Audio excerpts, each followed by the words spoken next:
Well, experiences at UNAM, first of all, I learned a lot about discipline. This is now self-discipline, not that somebody else is trying to discipline you, but just me prioritizing, what was important to me at that point.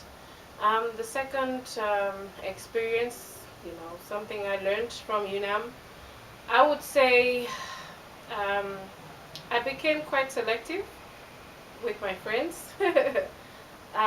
Yeah, choices in friends, friends to have on campus. You could pick a wrong group and you end up in the wrong place. And I also realized that people also get to judge you by the type of friends you have. Um, it doesn't mean that if you have friends who are known to be notorious, or, I don't know what word I can use, then all of you, practically do the same thing.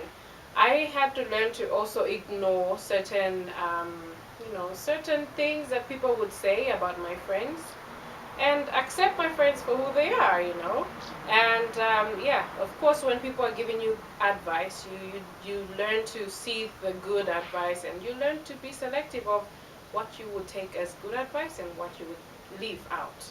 So really, it taught me, going to the third, I think the third part, it taught me a lot about making huge decisions, I would say.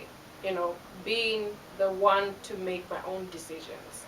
Of course, back in high school, parents are still dictating to you what you should not do, what you're going to study, and I realized, that no, it's what I really want to study. And I reached a point where we had to come through a compromise to say, look, fine, you want me to study law, study medicine, but I will not manage with that. So I needed to really make my own decisions, something I could manage on my own. And yeah, so really, it taught me a lot about decision making.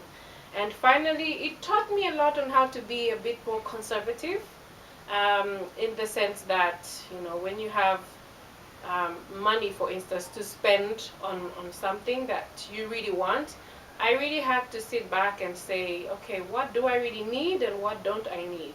It wasn't about me spending money because I just wanted to spend money. I had to really decide, look, my studies are more important. So I had to really learn to sacrifice a lot and, yeah, be more conservative.